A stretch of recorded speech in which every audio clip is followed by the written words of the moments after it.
So, meron akong dalawang unit dito, ano. Isang M4 na battery type. So, automatic na rin yan, ha. So, kita naman, di ba? Semi at auto. Full auto na rin. Siyempre, nagpo-full auto na rin yan. So, order to ni Sir Giancarlo. So, buyer ko na din siya last time. January 28, bumili siya sa akin ng M1911. So, na-receive na din niya mga January 31, January 30.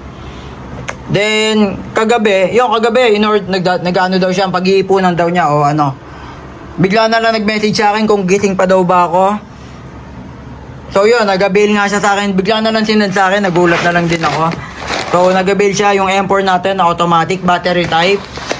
Ang kasama niyan, syempre, package niya 4,000 pieces na BB Sobala. Syempre, may kasama ng magazine. Syempre, magazine naman talaga. Then, yung battery niya. Yan o, battery and charger. May kasama na rin na charger. So, test-pair ko lang to bago ipadala. De-demo ko rin, papakita ko din paano nga ba gamitin yung M4 natin. Then, eto naman, matagal ko ng viewer to sa TikTok. Yan o, sabi niya mga October, sabi niya sa akin, mag-iipon lang daw siya. Then, nag-message siya sa akin kahapon. Kahapon lang din. So, nag-send sa akin ng payment, bandang gabi na. Parehas siyang gabi na talaga. Ito, alas 12 na. Halos, February 2 na rin to. February 2 ng gabi. Mga madaling araw. Then, ito naman, February 1, gabi na. Kaya ngayon ko na lang magagawa ng test. Pero 1911 to, ha. Okay, Sir Kyle to. Taga Notian Valley. Then, ito naman is taga Negros Oriental. So, test fire lang tayo. Gagawin ko lang din ng test fire bago ko ipadala din. Siyempre, babalutin ko rin. Pakita ko lang din yung previous ng 1911 natin. M1911 caliber 45. So, solid na solid naman to. Alam ko, meron akong video sa YouTube channel ko. Umabot to ng 340 FPS. So, mataas na rin yun, ha. So, ang package niya may kasama ng 0.20 na BBs, 2,000 pieces yung laman niya, ha. Pagka gas type yun, syempre. Then, may kasama na rin na green gas. And since battery, battery type yung M4 natin, hindi na yan kailangan ng green gas or yun. Syempre, battery na lang siya, di battery naman siya. So, pinakita ko na lang din, pagka nakakabit na yung magazine, yan yung itsura ng M4 natin. Yun, solid na solid naman talaga. So, check natin, ganda. Yun, medyo may kabigatan din.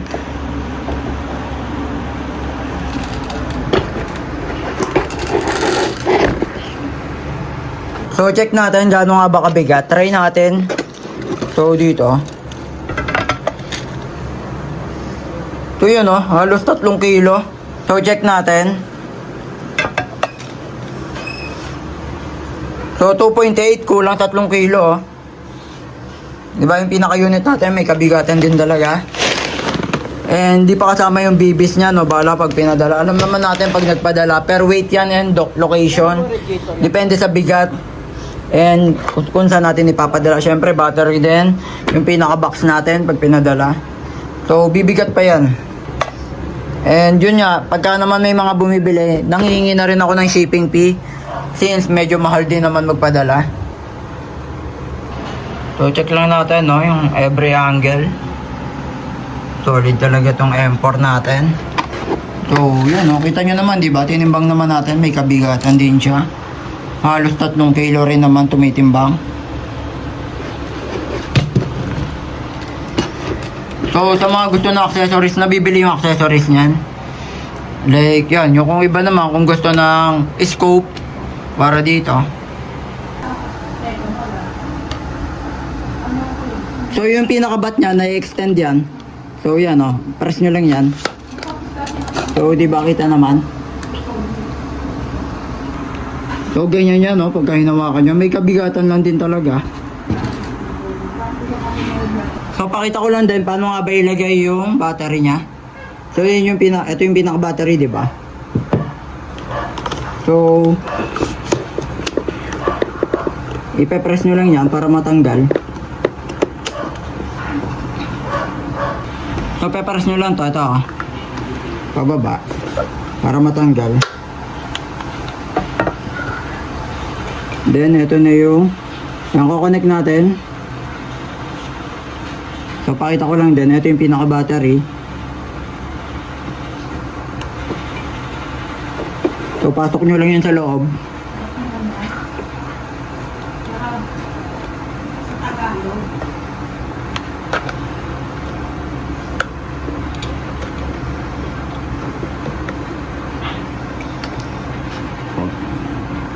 So, ulitin ko lang din. So, ito yung cable, no? Yan, no? Then, pasok nyo lang dyan sa loob. Then, press nyo pala to. Yan, no? Press nyo ulit. So, dito, kailangan nyo lang talaga ng medyo puwersa. Dito, oh. Pe-press down nyo lang yan. Pababa.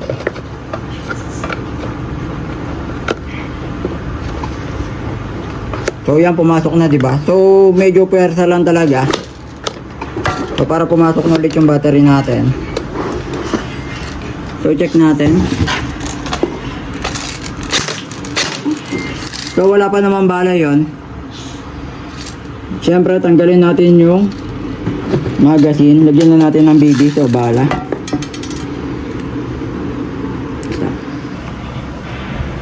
So, medyo natagalan lang tayo doon, no? Kasi nga, nag-request naman si Sir Giancarlo, paano nga ba maglagay ng battery sa mismong airsoft natin. So, yan, oh. Since battery type nga siya. So, dito, ah. So, ito yung pinaka-magazine niya. So, lagay lang tayo ng BBs. Ayun, oh. Meron naman siyang butas dito sa taas. So, pakita ko lang din, ah. So, yan, oh. Nasasaray siya. Then, open nyo lang. Ganun lang.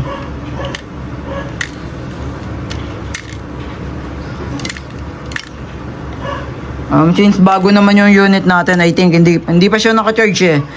Ito, bali stock na battery.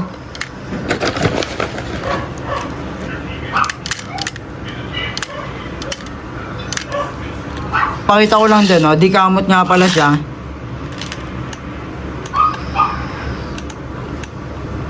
Yan, oh, di kamot nga pala siya, mga sir. So, kay Sir Giancarlo, so di kamot yan, ha. So, eto, yan, oh. So, pagka gagamitin mo, gaganyanin mo. Yan, oh. Para makamot siya. Since nasa taas na yung bala, hindi mo na siya makakamot or ano. So, check lang tayo. Automatic na siya, syempre, hindi mo na siya kailangan ikasa. Ito yung semi-auto. Ayan yung semi-auto niya. Ito yung full auto. Yan. Semi-auto, syempre, yun naman yung single fire, paisa-isa yung release ng bala. Then yung full auto, yun yung rapid fire. Tawag doon na rat-rat. So, di ba? In-extend ko yung bat niya. Then balik lang natin sa dati. So, eto siya, mga sara. So, para nga pala to kay Sir Giancarlo. So, semi-auto lang tayo.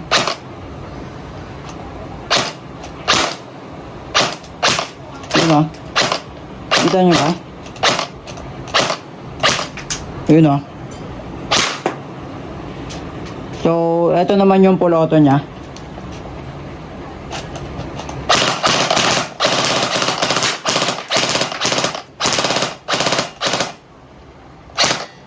So nga pala, tinurn ko nga pala sa full auto mode. Yan, oh. Kanina naka semi-auto. So, medyo mabilis lang yung release ng bala. Kaya siya yun, syempre pinuloto ko nga. So, solid din naman to, no? So, ang M4 natin is nasa 420 to 430 FPS. So, may kataasan din yung FPS niya, na. Pang gaming na rin. Pwede na rin pang gaming talaga to. Since metal na rin yan, ha. Yung body niyan, metal na rin. So, ito yung sinasabi ko kanina na kinakamot sa ilalim ng magazine.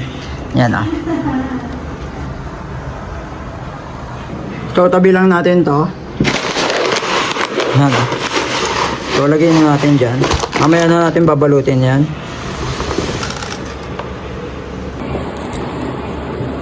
So, next natin. So, last na to. Siyempre. Dalawa lang naman yung test pair natin yung araw. 1911. Very classic naman talaga. So, sa power, syempre, reliable naman talaga, solid din naman. Package niya may kasama ng green gas. So, ulitin ko lang din, kay Sir Kyle to ng Cagayan Valley. May kasama na rin na 2,000 pieces na BB sa Obala. Standard yan ha, pang airsoft. So, pakita ko lang din. So, press nyo lang to, yung button, para ma-release yung magazine. So, yan, nakita ba? So, kita naman. Then, press nyo lang yan, pababa. Ito. Dito sa, para din naman kay Sir Kyle to, para din aware siya, paano nga ba maglagay ng BB sa bala. So, pinag-ipunan to ni Sir Kyle. Ano pa lang yata ito, kailan pa? October pa lang, last year. October 2025, magkausap na kami. So, kagabi, nag-send ng payment. So, ganito lang yung paglagay ng bala, sir, ha? So, alternate siya. Kita nyo naman, eh. Kita mo naman, Sir Kyle, oh.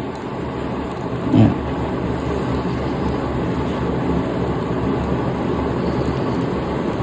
So, test pair lang din naman to. Lagay lang tayo ng ilang piraso na bala o BBs. So, ganun lang yung paglagay ng BBs o bala, sir. Yan, oh. Mas okay talaga. Alternate yung paglagay ng BBs o bala. Pasigsag.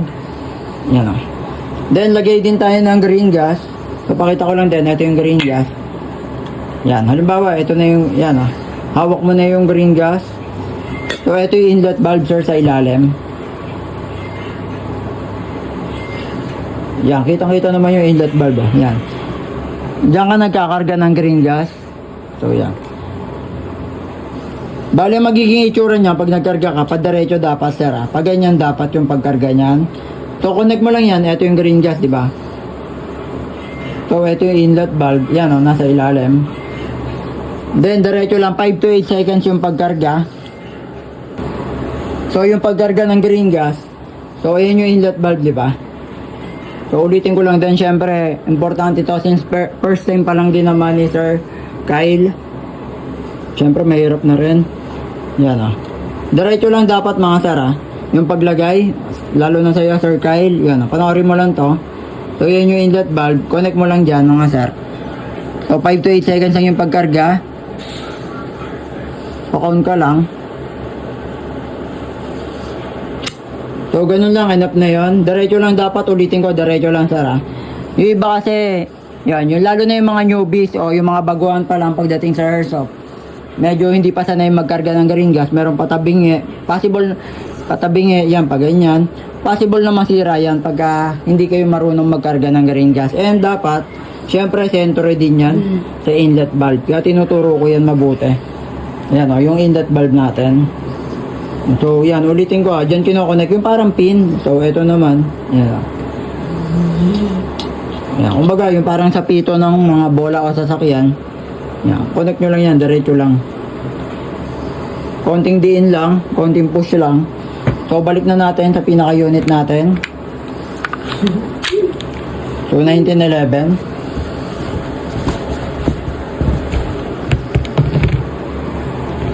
So, automatic siya. Ibig sabihin, isang kasa lang. No need na siya ikasa ng ikasa ulit. Since gas type, automatic nga siya. So, tulad na ito, hindi pa siya nakakasa. Isang kasa lang natin. So, check. Pakita ko lang din, Sir Kyle. Nakita mo ba yan? Isang kasa lang yung ginawa ko.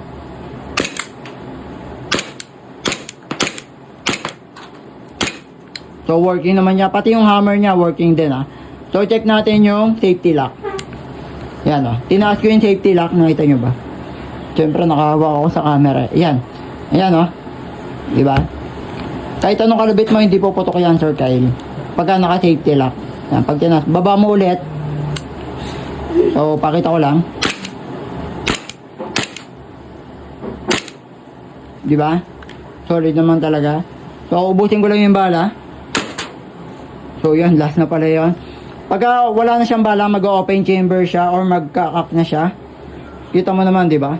Yan o, wala na siyang bala. Check natin sa magazine. So, yun o, wala na nga siyang bala. Then, para bumalik sa data, Sir Kyle, yan o. Diba, nag-cock na siya or nag-open chamber. Press mo lang yan. So, solid na solid. Ganun lang yan, Sir Kyle, ha? Sana naintindihan mo yung video na to. Then, ask ka lang din. Message ka lang kung may other question ka. So sa mga interested, pwede kayo mag-message sa Facebook page ko Chris Airsoft Toys Cab. Ilalagay ko yung link sa comment section. Tap nyo lang yan mga sir.